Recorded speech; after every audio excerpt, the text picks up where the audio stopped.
muy afectuoso a ti y a nuestra audiencia. Buen jueves. Bueno, el territorio económico está obligándonos a los mexicanos a pie, en general a todos, pero sobre todo a los de a pie, yo diría, en que podamos necesariamente poner nuestros ojos en lo que ha significado, yo diría que sí, una de las primeras veces en que lo tengamos que hacer es ahora mismo, porque el paquete económico nunca había estado tan comprometido en el territorio de la realidad para las personas concretas. Ya no, antes decíamos, bueno, para las personas, las familias, las empresas, no, ahora ya para las personas de a pie, reitero, porque tiene una serie de impactos, esto que ha ocurrido ya, que evoca muy bien, me parece a mí, lo comienzo por allí, la parte política para desembocar en lo económico, con el libro del reportero, del periodista Manuel López San Martín, donde dice, bueno, es que es la primera vez que hay un poder compartido. Cuando esto, sabemos, en la República Mexicana ocurrió, la silla del águila era una decisión con todos sus problemas unilateral. Y ahora, cuando tenemos a dos personas que lo comparten, allí está la contrariedad de cómo vamos a contraflujo. En primer término, porque al compartir el poder, la sociedad de intereses se van entremezclando y surgen las contradicciones. Y me parece que una de las más relevantes es precisamente el ángulo de generalizar esto que han llamado desde el López Obradorismo, que es la segunda administración de esa corriente, las pensiones, que no es otra cosa que las transferencias de efectivo, que no tienen, digamos, un espíritu, como dice la propia administración pública, un impacto compensatorio, como siempre lo han tenido, no en México, alrededor del mundo, en torno, por ejemplo, a la educación, a la salud, a la alimentación de las personas. Y es justamente lo que ahora estamos viendo, que haz con el traspaso de efectivo lo que te convenga. Es básicamente lo que el gobierno le dice a cualquier persona, y lo que hemos estado padeciendo, yo diría, es el año 7, como dices el título de ese muy buen libro, en el año 7, que es el primero de la señora Sheinbaum, es precisamente cómo vamos a sobrevivir el resto del sexenio con ese padecimiento presupuestal. Es la evidencia concreta, palmaria, porque si lo vemos de un modo muy macroeconómico, pues simplemente los 8.5 billones que se presupuestan y que las necesidades son alrededor de 10.5, el resto, 1.5 o 2 billones de pesos, que se puede decir muy fácil en la numeralia,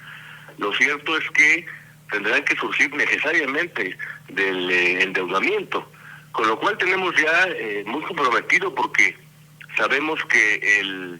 más o menos el 50% de nuestra economía, un poquito más, un poquito menos, ya estaba así cuando llegó López Obrador al poder, y ahora lo hemos excedido. Otro factor, que aunque no es una clase de economía, reitero, es el territorio de la realidad, tiene que ver con el peso, porque no nos encontramos con un peso fuerte, a pesar de que estemos rondando siempre los 18, los 19 pesos, y en esa frontera estemos. Lo cierto es que seguimos, me parece, con la terrible noticia todas las mañanas, desde el punto de vista de la economía, para México y para Estados Unidos, de un dólar sumamente debilitado. Y a eso se debe que el peso no se haya disparado. Por tanto, es muy ilusorio, sino que falso,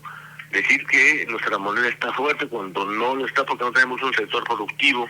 que lo pueda apalancar, que lo pueda tener en cuenta como un factor real, como dicen los economistas, un fundamental de la economía. Y con todo ello, el proceso de los empleos tampoco es, digamos, el ancla en donde podamos poner nuestra certeza. Las inversiones son en realidad reinversiones. Todo este cóctel de datos nos lleva a que en el territorio de la realidad, la política concreta es de la sobrevivencia de muchísimos sectores que, en términos de lo que llaman la economía activa, está formándose, pero la informalidad de una manera consolidada ya. La formalidad más o menos en México representa, en el mejor trazo, el 29-30%, y el resto de la formalidad alrededor del país. Simplemente nuestra entidad Morelos tiene el 28% de la formalidad, y el resto son los miembros de la informalidad, con lo cual tenemos un muy buen bosquejo de a dónde nos aproximamos. Y creo que la parte más gravosa de la economía, de la política, de la administración, del desarrollo, nos debería conducir a mejores estadios en donde podamos decir hay una sana evidencia entre economía y política. Lo que sucede en México es justamente lo contrario, porque se está intentando poner un diseño distinto al país, a sus instituciones, con el que había funcionado perfeccionándose a lo largo de las décadas. Y creo que una de las conclusiones que tenemos aquí, por lo menos a corto plazo, es la evidencia más importante de todo lo que, por desgracia, no estamos, me parece, en mi caso, en mi concepto, no creo que estemos en un proceso, por ejemplo, de tiranía. Estamos en un bosquejo mucho peor, que es el de la anarquía. Porque mientras la tiranía es hacer algo fuera del derecho, que hay un capitán de un barco, en la anarquía también es hacer que es donde yo creo que estamos, en ese escenario, la anarquía significa hacer algo fuera del derecho, pero no tenemos ningún conductor de ese barco, con lo cual, sálvese entonces quien pueda, sería la pregunta, Teodoro.